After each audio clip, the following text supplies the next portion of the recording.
Hello ma'am, welcome to our podcast. चुनिंदाई winners रही हैं मिसेस कैटेगरी में। मेरे ख्याल से इसी वजह से ज़्यादा अवेयरनेस नहीं है। अगर एक मैथमेटिकल लैंग्वेज में बोलूँ तो Mrs Universe is equal to Miss Universe into 2। एक स्पोर्ट्स पर्सन से मिसेस यूनिवर्स तक की जर्नी।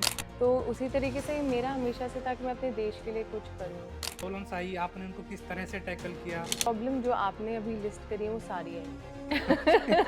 क्या ये नहीं पता था मुझे मैं जीतूंगी कि नहीं, पर एक वो ट्राई करना था मुझे। कौन कहता है आसमान में छेद नहीं होता, एक जी। पत्थर को तबीयत से उछालो यारो। बिल्कुल। अगर मैं बोलूँ तो वो आपने ना चरितार्थ कर दिए वो। Lies in the eyes of beholder. History के अंदर पूरा ब्रह्मांड दहकता है। बिल्कुल। तो ये आपने बिल्कुल सही कहा है। तो वो जी। देखते हैं टॉप को क्या आपने अचीव कर लिया, हाँ। लेकिन वो जो जर्नी रही उसमें आपने कितनी मेहनत करी वो लोग नहीं देखते हैं। ताज की खूबसूरती आपने बढ़ा रखी है। तो क्या ये जो लगे हुए हैं डायमंड्स हैं, इसमें क्या है मैम? नहीं नहीं, बिल्कुल नहीं, क्रिस्टल्स है। और कस्टम वालों ने मुझे 2 घंटा वहाँ पे बिठा के रखा है इसकी चेकिंग के लिए कि ये डायमंड स्मगलिंग तो तो नहीं नहीं कर रही है है। इंटरनेशनल? जी। वो नाजुक नहीं, बस समाज ने उसको वैसा समझ रखा था। जब हौसलों को पंख दिए तो आसमान छोटा पड़ गया। नमस्कार, मैं आपका स्वागत करता हूं हमारे आज के पॉडकास्ट में। आज का पॉडकास्ट सिर्फ इसीलिए खास नहीं है कि ये जस्ट एक पॉडकास्ट है। आज हम उन शख्सियत का पॉडकास्ट लेकर आए हैं जो सिर्फ भारत में नहीं बल्कि पूरी दुनिया में, बल्कि दुनिया से भी बढ़ के अगर मैं कहूँ पूरे यूनिवर्स में भारतवर्ष का नाम किया है। जी हाँ, मैं बात कर रहा हूँ मिसेस सैरी सिंह की, जो कि एक नाम ही नहीं, आज की डेट में वो इंडिया की पहचान बन चुकी हैं। जी हाँ, मैं बात कर रहा हूँ मिसेस यूनिवर्स सैरी सिंह की, जिन्होंने अपनी दृढ़ इच्छा शक्ति से हमारे समाज, कंट्री का नाम ग्लोबली लेवल पर नाम किया है।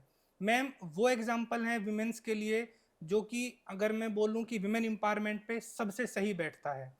Hello ma'am, welcome to our podcast. Thank you. How's you ma'am? Very good, thank पहले यू। तो मैम यकीन नहीं हो रहा है कि मैं आपके सामने बैठा हूँ। तो पहला क्वेश्चन मैं यहीं से शुरू करता हूँ। जी। मिसेज यूनिवर्स को जी। नॉर्मल सी शक्ल और कहूँ तो बदसूरत शक्ल वाले के साथ बैठ के कैसा लग रहा है? नहीं, बहुत अच्छा लग रहा है मुझे। अपने सारे बिरादरी के भाई-बहनों से मुझे सबसे ज़्यादा खूबसूरत वही लगते हैं। Thank you ma'am. तो मैम कैसा लग रहा है आपको? आप मिसेज यूनिवर्स हैं, जी। आपसे खूबसूरत महिला इस दुनिया में कोई है ही नहीं। जी। जी। कैसी फीलिंग है मैम ये? बहुत ही गर्व वाली फीलिंग है कि मैं अपने देश के लिए कुछ कर पाई हूँ जी। और ये जीत अपने देश के नाम कर पाई हूँ और इतना प्यार मुझे अपनी बिरादरी और पूरी सोसाइटी से मिला है। I feel very proud. Ma'am आपकी जो जर्नी रही है, जी। पहले तो कंफ्यूजन होता है मिस यूनिवर्स और मिसेज यूनिवर्स में। आपको कहीं लगता है कि मिसेज यूनिवर्स को इतना ज्यादा ग्लोरीफाई नहीं किया जाता है जितना मिस यूनिवर्स को किया जाता है? बिल्कुल सही बात है। आई थिंक हमारी ज़्यादा विजेता जो है मिसेस कैटेगरी में नहीं रही हैं। जो शादी के बाद लड़कियां बाहर ज़्यादा, मतलब इस पैजेंट्री में तो बिल्कुल भी नहीं आती। बहुत ही कम लड़कियां सोचती हैं कि जी इसमें मैम। जाना है। तो आज तक हमारी कुछ बहुत ही एक आधा चुनिंदाई विनर्स रही हैं मिसेस कैटेगरी में। मेरे ख्याल से इसी वजह से ज़्यादा अवेयरनेस नहीं एग्जैक्टली। है। और हाँ, मिस कैटेगरी थोड़ी ज़्यादा पॉपुलर है, मुझे भी बहुत दुःख होता है, बट शायद हम सब मिलके एक साथ मिसेस कैटेगरी का भी नाम ऐसे ही पॉपुलर कर पाएँ। ये एक हमारी सोसाइटी की कमी है कि हमने जैसे मिस को इतना फेमस कर दिया, जी। मिसिस को हम इतना ग्लोरीफाई नहीं कर पाए। जी। अगर मैं बात करूँ जितना कि मेरी नॉलेज में है, शायद ये 48th एडिशन जी। था हाँ जी, जो हाँ कि जी। मनीला फिलीपींस में जी। हुआ था। And you are first Indian to win जी। Mrs universe. जी। तो होता है दुख। तो आपको पर्सनली कितना दुख होता है? आपका दुख हमारे दुख से ज्यादा बड़ा बिल्कुल। है। हाँ जी, वही यही है कि मिस कैटेगरी अगर मैं शायद मिस में जीत के आती तो शायद और ज़्यादा बवाल मचता, शायद और एग्जैक्टली। रिकॉग्निशन मिलती। तो दुःख तो होता है क्योंकि मिसेस कैटेगरी में मुझे लगता है ज़्यादा मेहनत होती है मिस से। एग्जैक्टली। क्योंकि हमें अपने बच्चे को, ससुराल, अपना खुद का परिवार, सबको एक साथ, सोसाइटी क्या कहेगी, बहुत चीज़ें एग्जैक्टली। सोच के आगे आप हिम्मत दिखाते हैं इस चीज़ में जाने की। तो आई थिंक मिसेस कैटेगरी को बल्कि ज़्यादा एक एग्जैक्टली। वैल्यू मिलनी चाहिए। मैं अगर एक मैथमेटिकल लैंग्वेज में बोलूं जी। तो Mrs Universe is equal to Miss Universe into 2। जी, क्योंकि बिल्कुल, आपकी डबल एब्सोल्युटली। मेहनत होती है। बिल्कुल। आपको अपनी फैमिली को देखना है जी। और आपके साथ में दो फैमिलीज अटैच जी, हैं, आपके बिल्कुल, बच्चे भी हैं। तो ये एब्सोल्युटली। सारी चीज़ें देखनी होती हैं, तो जी, आपकी मेहनत डबल हो जाती है। तो एब्सोल्युटली। मैम, जब से आप मिसेज यूनिवर्स बनी है, जी। क्या कोई ग्लोबल वर्ल्ड से आपके पास में कुछ आया है प्रपोजल? ग्लोबल वर्ल्ड से एज़ सच तो अभी नहीं आया है, बट जो भी नेशनल पैजेंट्स होते हैं दूसरी कंट्रीज़ के, जैसे रशिया का हो गया या और भी बुल्गारिया का हो गया, जो भी कंट्रीज़ के जो भी नेशनल पैजेंट्स हैं, उनके ऑफ़र्स आए हुए हैं जजिंग के लिए। ओके। तो जी। मैम ये एक बेसिक सा क्वेश्चन है हुँ। कि जब आपने वहाँ पर रजिस्ट्रेशन किया खुद को, हुँ। तो क्या वहाँ की जो एक बेसिक क्वालिफिकेशंस होती है कि जी। एटलीस्ट इतना आपके पास, जैसे मैं अगर हुँ। मैं अपनी लैंग्वेज में बोलूँ, अगर मुझे हुँ। यूपीएससी करनी है हाँ जी, तो ग्रेजुएट होना मस्ट होता है। मिनिमम हाँ जी। जी। तो हाँ, आपकी जो कैटेगरी होती है पीजन की, उसमें जी। क्या मस्ट होता है? सबसे मेरे ख़्याल से उम्दा और खूबसूरत बात मिसेस कैटेगरी की यही है, अगर हम कंपेयर करें मिस और मिसेस में, कि मिस में हमेशा ये रहता है कि आपको मिनिमम हाइट चाहिए और वो ऑफ़ कोर्स आपके बॉडी एट्रिब्यूट्स भी माँगते हैं, मेज़रमेंट्स भी माँगते हैं जब आप फ़ॉर्म फिल या करते हैं।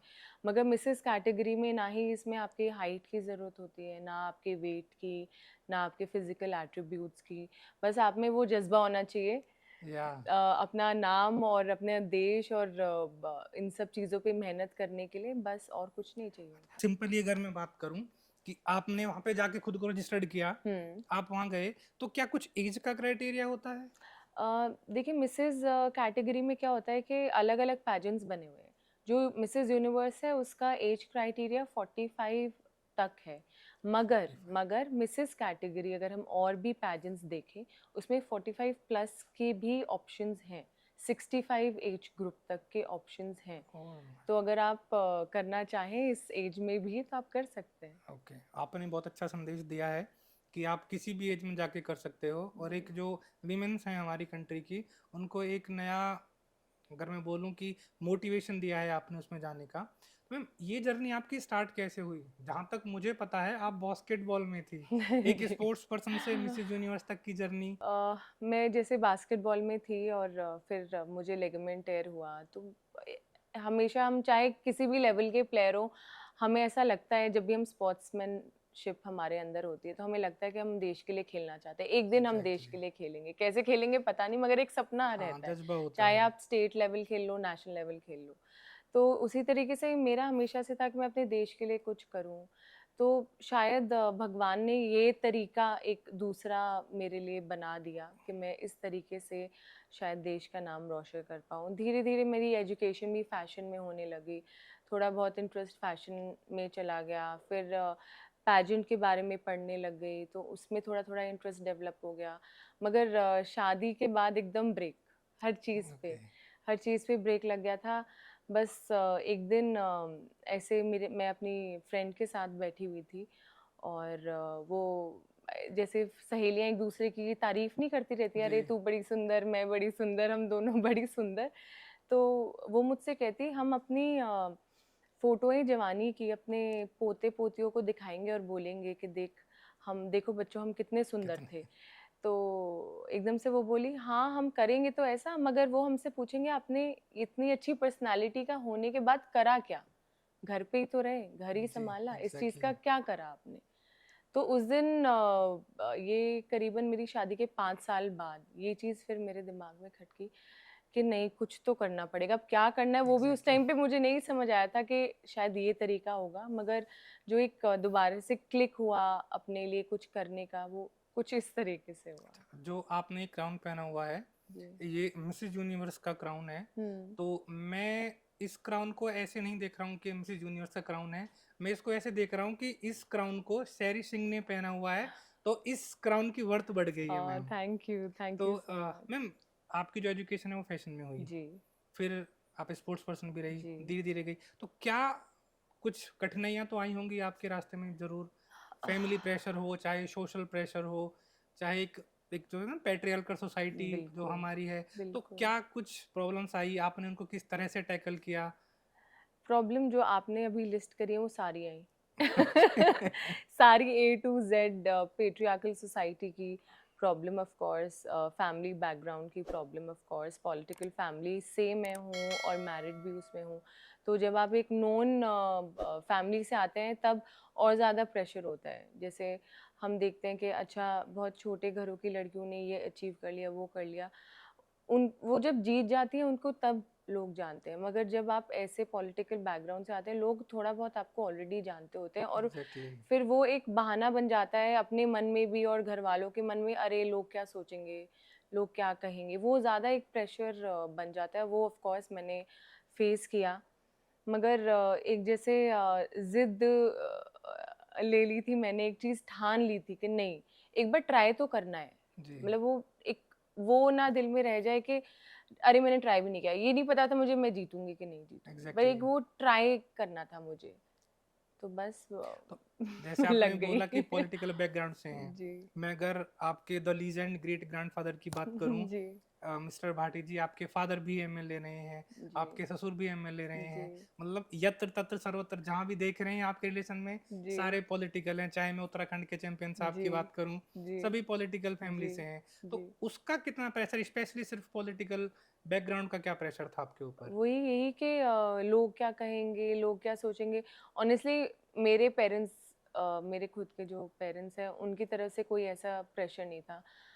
उन्होंने तो हमेशा से डे वन से मुझे हमेशा से फ्री छोड़ा हुआ था, बेटा तेरे को जो करना है तू कर, बस हाँ गलत नहीं होना चाहिए, कोई गलत एग्जैक्टली। राह पे नहीं जाना, कोई गलत चीज़ नहीं करनी, किसी को दुख नहीं पहुंचाना, कोई गलत चीज़ नहीं करनी, बस उन्होंने ये चीज़ समझा रखी थी। बाकी तुम्हें जो करना है तुम करो, किसी चीज़ की रोक टोक नहीं है। शायद इसी वजह से मैं ये हिम्मत कर पाई आगे बढ़ने की और ऐसा कोई सपना देखने की। बाकी समाज तो हमारा कुछ है ही ऐसा, जी और मैम। पैजेंट्री को ज़्यादा रिस्पेक्टफुल तरीके से देखा नहीं नहीं देखा जाता। जाता। मॉडलिंग हो, पैजेंट्री हो या एक्टिंग हो, कुछ भी ऐसी चीज़ हो, उसको थोड़ा सा डिमीनिंग तरीके से देखा जाता है। मगर लोगों को आई थिंक समय आ गया बताने का कि पैजेंट्री डिमीनिंग नहीं है, एक प्लेटफॉर्म है।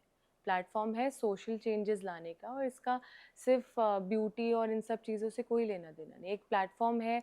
आज के टाइम पे हम क्यों बैठे हुए हैं, क्योंकि मैं जीत के आई हूँ, लोग मुझे जी। सुनना चाहते हैं, मैं क्या कहना चाहती हूँ उस चीज़ में इंटरेस्ट रखते हैं। तो एक ये प्लेटफॉर्म है, दैट इज़ इट। इसको किसी उस डिमीनिंग तरीके से नहीं देखना चाहिए। नहीं, वो एक कहावत है ना कि कौन कहता है आसमान में छेद नहीं होता, एक जी। पत्थर तो तबीयत से उछालो यारो। बिल्कुल। अगर मैं बोलूँ तो वो आपने ना चरितार्थ कर दिए वो, जी। कि सबसे एक यूनिक फील्ड थैंक यू। चुन के और उसमें आपने फतेह हासिल कर ली है मैम। जी। तो ये सबसे बड़ा अचीवमेंट था हमारे कंट्री के लिए। मैम आपकी पूरी जर्नी में एक चीज़ ऐसी आपने नोटिस की होगी कि वो तो इमीडिएट चेंज होनी चाहिए, स्पेशली सोसाइटी में विमेंस के लिए और गर्ल्स के लिए, कि वो ज़रूर चेंज होनी चाहिए। वो क्या है? जैसे कि मैंने पहले बोला कि पैजेंट हो गया, मॉडलिंग हो गया, ये सारी चीज़ें थोड़ी डिमीनिंग मानी एग्जैक्टली। जाती हैं। मगर अगर हम सही राह पे और सही तरीके से सब कुछ करें तो कोई चीज़ डिमीनिंग नहीं है। इवन मॉडलिंग आज के टाइम पे Indian models international fashion shows कर एग्जैक्टली। रही हैं, बहुत अच्छे लेवल पे कर रही हैं, बहुत बड़े बड़े ब्रांड्स के फेसेस बन रही हैं। तो ये जो अवेयरनेस है, हम लोग बस छोटा सा सेक्शन देख के कि अरे ये तो बड़ी ख़राब चीज़ है, वो चीज़ सोच लेते हैं, ग्लैमर वर्ल्ड को थोड़ा एग्जैक्टली। गलत पॉइंट ऑफ व्यू से ले लेते हैं। मैं ये नहीं कह रही कि नहीं होता है ऐसा, बिल्कुल होता है, मगर एक सही ट्रैक और सही नियत और सही तरीके से चलने की ज़रूरत है। इट्स अ वेरी गुड मतलब प्लेटफ़ॉर्म। ये एक करियर ऑप्शन हो सकता है बिल्कुल अगर हो कोई करियर सकता है। परस्यू हाँ, करना इसको चाहे तो इसमें। ये नहीं करना चाहिए, मतलब अगर आपका बच्चा टैलेंटेड है किसी चीज़ में तो उसको स्पेशली लड़कियाँ, उनको वो नहीं करना चाहिए, डीमोटिवेट नहीं करना चाहिए, उनको एक बार ट्राई कर लेने देने चाहिए कि जाओ, चलो ट्राई कर लो। मिसेज यूनिवर्स का नाम लेते हैं तो लोगों के मन में आता है कि दुनिया की सबसे खूबसूरत महिला होगी। जी। खूबसूरती के साथ साथ जो इसमें जी। इंटेलेक्ट लगता है जी। वो सबसे ज़रूरी होता है। जी। तो क्या सिर्फ इसमें खूबसूरती देखी जाती है, या फिर आप कितने इंटेलेक्चुअल हो देखा जाता है? क्या हुँ। क्या फील्ड हैं जो आपके उसमें मेजर किए जाते हैं? देखिए ये वही मैं कह रही हूँ, पेट्रियार्कल सोसाइटी की वजह से आप बना लीजिए, मतलब मान लीजिए कि ऐसा सोच लिया गया है डे वन से लेके आज तक कि पैजेंट सिर्फ ब्यूटी को लेके हैं। एग्जैक्टली। मगर आप आज से लेके अब कितनी भी मिस हो गई या मिसेस जो भी कैटेगरी की विनर्स आप उठा लीजिए, सारी विनर्स हमारी ऐसी रही हैं, इंटरनेशनल विनर्स ऐसी रही हैं जिनमें दम हो सोसाइटी में चेंज लाने का, और वो लेके भी आई हैं। Obviously ma'am. तो ये सिर्फ ब्यूटी का ही लेना देना नहीं है, and I feel that beauty lies in the eyes of beholder. Beauty की एग्जैक्टली। कोई पैरामीटर नहीं है, और इंटेलिजेंस की भी कोई पैरामीटर नहीं है, क्योंकि कोई किसी चीज में इंटेलिजेंट है तो कोई कोई किसी किसी चीज। चीज़ में। हम कह लेते हैं कि गृहिणी इंटेलिजेंट नहीं होती हैं, क्यों नहीं होती हैं? तुम घर में इतना रहती बड़ा हो, तुम्हें काम। कुछ पता नहीं है, ऐसे लोग ऐसे कह के चले जाते बिल्कुल, हैं ना, बिल्कुल। हस्बैंड से कह के चले जाते हैं, क्या तुम क्या तो है? घर में रहती हो, तुम्हें क्या तुम्हें नहीं पता क्या पता। चल रहा है। जी। बट उनको ये नहीं पता, सबसे बड़ी बढ़िया जो अकाउंटेंट और मैनेजर जो घर चला रही है गृहिणी, उससे अच्छी कोई नहीं हो सकती, और उसमें of exactly course ma'am. Intelligence चाहिए। बोला जाता है ना कि एक फीमेल के अंदर ना, एक स्त्री के अंदर पूरा ब्रह्मांड दहकता है। तो बिल्कुल। ये आपने बिल्कुल सही कहा है। अच्छा, एक मैरिड वीमेन के लिए जो मिसेस यूनिवर्स बनने का जो चैलेंज होता है, हम्म। वो तो आई थिंक मेजर ही नहीं कर सकते कि कितना टफ होगा। बिल्कुल। लेकिन एक मैरिड वुमेन को जब मिसेस यूनिवर्स के लिए जाना होता है, हम्म। आपने बातें करी कि क्या क्या हमें फेस करने पड़ेंगे, लेकिन सबसे ज़्यादा होता है अपने बच्चों की केयर। क्योंकि एक माँ की जो ममता होती है ना, आप जी। सब चीज़ देख लोगे, लेकिन जब अपने बच्चे पे बात आती है तो आप ना देख नहीं सकते अपने बच्चों से खुद को दूर देखना। जी। तो वो क्या होता है, बच्चे छोटे हैं, बच्चे भी हम्म। बोलेंगे मम्मा कहाँ है, फ़ोन पे आप बात कर रहे होगे, जी। शायद बच्चा आपका रो रहा होगा, मम्मा आप कहाँ हो। जी। तो ये कितना टफ होता है कि अपने बच्चे से दूर जी, रहना। बिल्कुल। ऐसा जब मैं मनीला गई थी पैजेंट में, पहली बार ऐसा हो रहा था कि मैं अपनी बिना फैमिली और मतलब फैमिली से कोई नहीं गया था, मेरा बेटा या हस्बैंड या मेरे खुद के पेरेंट्स, ऐसा पहली बार हो रहा था कि मैं ऐसे ट्रैवल कर रही हूँ। मैंने देश में ही नहीं करा ऐसे ट्रैवल, ये तो विदेश में जाने वाली बात हो जी। गई थी। तो मुझे खुद ही बड़ी घबराहट हो रही थी कि अच्छा ठीक है, सब सही से हो जाए। इतना बड़ा मतलब चैलेंज था मेरे लिए कि क्या मैं अपना माइंड कंसंट्रेट कर पाऊंगी वहाँ पे कि नहीं।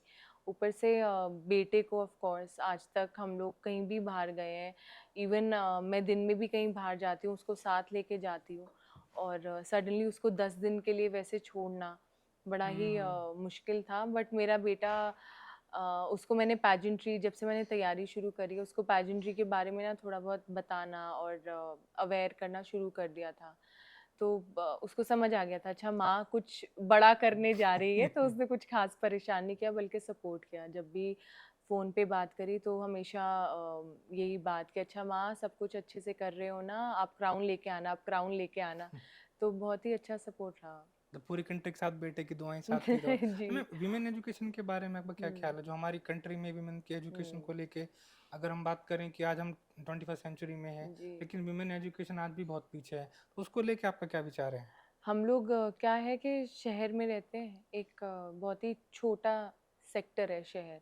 जो भी बाकी हमारा देश है और जो गांव है और जो बाकी पिछड़ा हुआ एरिया है, जी। हम उसको काउंट ही नहीं करते। हमें लगता है 2025 चल रहा है, हमारा देश तो बहुत आगे चल रहा है, हमारी हम्म। लड़कियों को तो बहुत फ्रीडम मिल रही है, ऐसा हमें लगता रहता है। हम यहाँ शहर में बैठ के ऐसे सोचते रहते हैं, मगर ऐसा मेरे हिसाब से बिल्कुल भी नहीं है।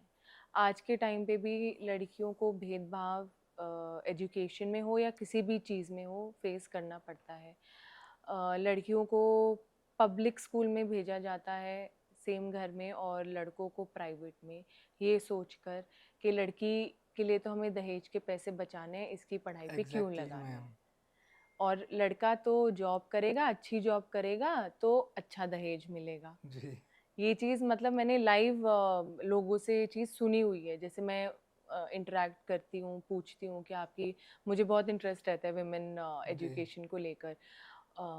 तो मैं ऐसे ही लोगों से बातें-वातें कर लेती हूँ, तो वो उस कहा होता है ना time ma'am, everybody wants change but nobody wants to change. जैसे ऑफ अभी कोर्स। विमेन वर्ल्ड कप जीता है इंडिया जी, की विमेन्स जी, टीम ने, आप मिसेस जूनियर्स बनी है, जी। तो लोग देख रहे हैं कि वो देखो उनको, उनकी बेटी ने इतना नाम किया, उन्होंने इतना हाँ। नाम किया। लेकिन जब बात खुद पर आती है तो हम अपनी बेटी को बाहर नहीं भेजेंगे। वो जी, वो जर्नी को नहीं देखते, वो जी। देखते हैं टॉप को, क्या आपने अचीव कर लिया, हाँ। लेकिन वो जो जर्नी रही उसमें आपने कितनी मेहनत करी, वो लोग नहीं देखते हैं। बट तो ऐसे लोगों के लिए आप क्या कहना चाहोगे बट स्पेशली? मुझे ये लगता है कि चलो कहीं तो शुरुआत हो रही है। हमारी एग्जैक्टली। जो लड़कियां विमेन वर्ल्ड कप जीत के आई हैं, उन्होंने भी बहुत संघर्ष करा है मगर बिल्कुल। जीता है। कहीं तो लोगों के सबकॉन्शियस हेड में तो बैठ रहा है कि एग्जैक्टली। ऐसा कुछ हो सकता है।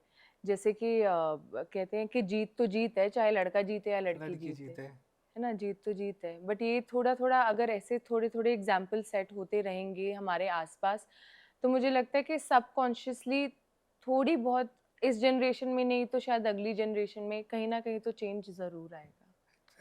मैम इस ताज की खूबसूरती आपने बढ़ा रखी है, तो क्या ये जो लगे हुए हैं डायमंड्स हैं, इसमें क्या है मैम? नहीं, नहीं, बिल्कुल नहीं, क्रिस्टल्स हैं। ओके। और कस्टम वालों ने मुझे 2 घंटा वहाँ पे बिठा के रखा है इसकी चेकिंग के लिए कि ये डायमंड स्मगलिंग तो तो नहीं नहीं कर है। रही है इंटरनेशनल यूनिवर्स?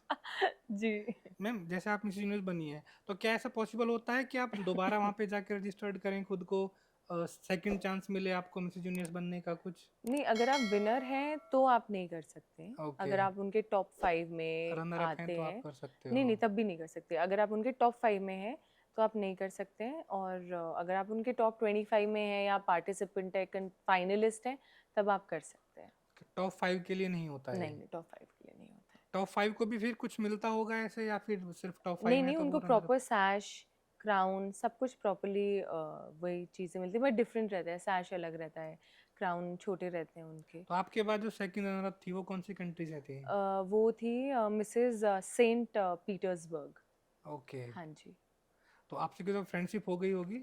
हाँ, मतलब हम सब एक साथ दोस्तों की तरह रहते थे, मगर कंपटीशन था तो कोई इतना किसी में कुछ ऑब्वियसली। ज़्यादा पर्सनल नहीं होता था, क्योंकि सब अपने उसमें ही लगे रहते थे कि हर दिन कुछ ना कुछ मतलब होता यू आर रहता जस्ट था। फ्रेंड्स? हाँ, हाँ, यस। हाँ, दुनिया की 5 खूबसूरत औरतें एक साथ बैठ के बात कर रही है ना, एक पूरा यूनिवर्स एक तरफ, ये 5 लेडीज एक तरफ, तो नाइस मैम। यस। तो मैम आपकी इंस्पिरेशन कौन है? इतनी इंस्पिरेशन आपको आई कहाँ से कि आप एक किसी एक को अपना आइडियल मानती हैं?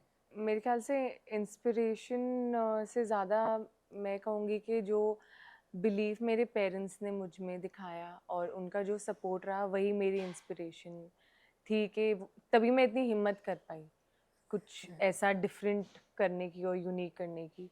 तो मेरे पेरेंट्स का जो बिलीव था, वही मेरी इंस्पिरेशन थी। Nice. जैसे आपकी जर्नी रही, आप मिसेज यूनिवर्स बनी है, तो बाकी जो हमारी कंट्री की जो आने वाली जनरेशन है वो इंस्पायर होगी आपसे, वो भी चाहेंगे कि हमें भी मिसेज यूनिवर्स या मिस यूनिवर्स बनना है, तो जी। उनके लिए आपके कोई टिप्स कि वो किस तरह से इसको प्रिपेयर करें, क्या होना चाहिए उनके लिए, कैसे स्टार्ट करें? मतलब एक तरह से मैं as you are N G, institution, कि थैंक यू। आप उनको बताएं कि क्या करना चाहिए उनको। आई थिंक रिसर्च, जो भी पास्ट इवेंट्स हुए हैं, ये कंपटीशन हुए हैं, जो कैंडिडेट्स गए हैं, एक रिसर्च पूरी करना बहुत ज़रूरी है, बैकग्राउंड चेक करना कि आप एक्चुअली में क्या करना चाहते हैं। क्योंकि मैं मिसेस यूनिवर्स के बारे में मैंने पूरा पढ़ा कि आज तक कोई इंडियन नहीं जीती, तो हाँ। इसलिए मेरा इंटरेस्ट इसमें ज़्यादा, मैं इच्छुक हुई जाने की। तो वो डिटरमाइन करना कि आपका इंटरेस्ट क्या है, आप क्या अचीव करना चाहते हो, जो आपका बैकग्राउंड चेक है वो बहुत सॉलिड होना चाहिए। एक क्योंकि आप एक फिर एम बांध लेते हो, क्योंकि मैंने एम बांध लिया था कि हाँ, मुझे मिसेस यूनिवर्स पहली इंडिया की बनना है। उसी जी। तरीके से एक थोड़ा सा जो ग्राउंड वर्क है वो आपका बहुत स्ट्रांग होना चाहिए, first of all that. And secondly I think आपकी जो सोशल स्किल्स हैं, पब्लिक स्पीकिंग स्किल्स हैं, और जो आपका पूरा outlook, of course beauty pageant है तो वो भी काउंट होता है। हम्म। ये सारी चीज़ें आपकी ramp walk, nutrition, training, public speaking की, वॉइस मॉड्यूलेशन की, ये सारी चीज़ों की सारी एक साथ तैयारी करनी पड़ती है। हम्म। तो ये पूरा एक टीम वर्क की तरह सारी चीज़ें होती हैं धीरे धीरे, बट ऐसा नहीं है, ये मैं आपको इंटरनेशनल उसके हिसाब से बता रही हूँ, बट इनिशियल है ये चीज़ें। हाँ, बट अगर आप इनिशियली कोई चीज़ ज़ीरो से स्टार्ट कर रहे हो, तो I think first thing is the ground base work is very okay.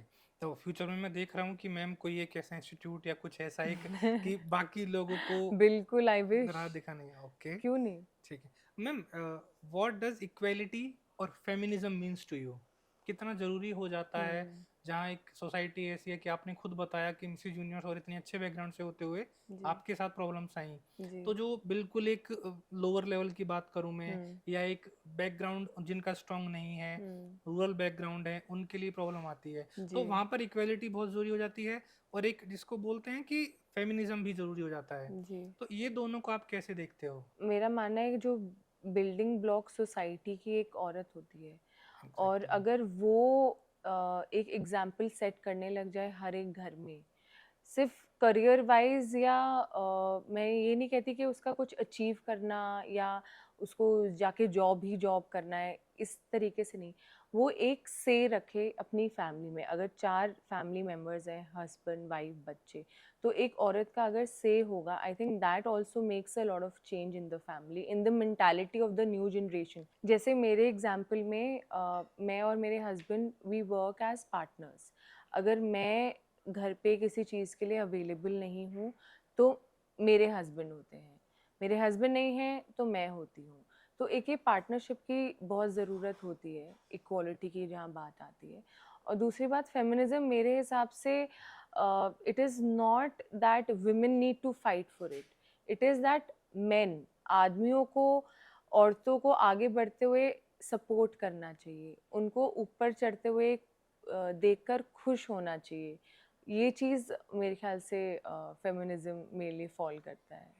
One rumour about you, क्योंकि हमने आपको देखा बहुत सारे रूमर्स थे कि आप लंदन में रहते हो, आप वहीं पे हाँ, पढ़े हो। जी, जी। कुछ रूमर्स आपके बारे में जो बहुत ज्यादा चल रहे हैं। जी, यही वाला कि मैं लंदन में रहती हूँ, मैं दादरी से हूँ मगर मेरी शादी लंदन में हो रखी है और जी। मैं और मेरे हस्बैंड हम सब लंदन में रहते हैं। तो ऐसा कुछ नहीं है, मैं यहीं पे ही रहती हूँ और जो भी है यहीं से अचीव करा है। ओके, तो मैम एक चीज जो हम आपसे पूछना चाहते हैं जी। सिंपली, अगर हम आपको हुँ, इंडिया की सारी पावर दे दें जी, कि आप ही इंडिया के सर्वे सर्वा हो, जी। तो आप क्या चीज चेंज करना चाहोगे? अ, जो फ़िलहाल चल रहा है बहुत उत्तम चल रहा है, जो भी देश की प्रोग्रेस हो रही है बहुत अच्छी चल रही जी। है। और देखा जाए तो चेंज करने के लिए भी बहुत सारी चीज़ें अभी एग्जैक्टली। हैं। आई थिंक जो एक नेशनल लेवल पे चेंज मैं चाहूँगी वो है वर्क अपॉर्च्युनिटी, एम्प्लॉयमेंट थोड़ा यंग एग्जैक्टली। जनरेशन के लिए, दैट इज़ रियली इम्पोर्टेंट। और दूसरी चीज़, जैसे कि हम लोग दिल्ली एनसीआर में रहते हैं, जी। जो पोल्यूशन हाय। दिवाली के टाइम पे होता है, इसके लिए मैं I wish I can do something, क्योंकि हमारे बच्चे और जो बड़े हैं बहुत सफ़र करते हैं इस टाइम पे। जी। जी, ओके, सो मैम जब हम आपसे पहली बार कांटेक्ट हुआ, जी, आपने विद इन अ सेकंड बोल दिया यस, जी, तो वो हमारे लिए बहुत बड़ा अचीवमेंट था कि आप जी। मैम ने हाँ बोला। तो थैंक यू। आपने फिर हमारा काम देखा जी, जीएमई के बारे में। जी। So one word about our GME जो हम कर रहे हैं। ऑनेस्टली वन वर्ड बहुत कम रहेगा। क्यों? ये आई फील वेरी प्राउड कि I am associated with GME, because actually क्या है कि जो हमारी कम्युनिटी को ना थोड़ा एक अलग पर्सपेक्टिव से देखा जाता है और जी। आप उस पर्सपेक्टिव को चेंज कर रहे हैं इसके through, and it's an amazing initial step. Thank I you think ma'am. इसी वजह से धीरे धीरे हमारी कम्युनिटी के अंदर भी और लोग जो दूसरे बाहर दूर से देखते हैं इस कम्युनिटी को, उसमें भी चेंज आएगा। It's wonderful, I am thank you very ma'am. Proud of you guys thank you ma'am. That such a mission has been information. It's amazing. Thank you ma'am. Thank you. Thank you. आज हमने बात की Mrs universe शेरी सिंह से। वो अपने आप में एक एग्जाम्पल हैं जो वुमेन एम्पावरमेंट और हम फेमिनिज्म की बात करें उस पर वो बिल्कुल फिट बैठती हैं। तो जैसा कि हमने मैम ने भी बताया कि सारी जो एजुकेशन होती है या वुमेन के लिए जितनी भी अपॉर्चुनिटीज़ होती हैं तो वो इक्वल होनी चाहिए। जब मैम से पूछा गया कि मैम आप क्या चेंज करना चाहेंगी, मैम ने बहुत अच्छा सा आंसर दिया। सबसे पहला तो पॉल्यूशन जो कि दिल्ली एनसीआर में सबसे ज़्यादा होता है, और दूसरा मैम ने बताया कि कैसे एजुकेशन से सोसाइटी को चेंज कर सकते हैं। सो अभी आप थे the beautiful the elegant Mrs Sherry Singh के साथ में, तो बने रहिए हमारे साथ ऐसे ही पॉडकास्ट के लिए। हम फिर मिलते हैं आपसे। From local roots to global heights, together we rise. Thank you.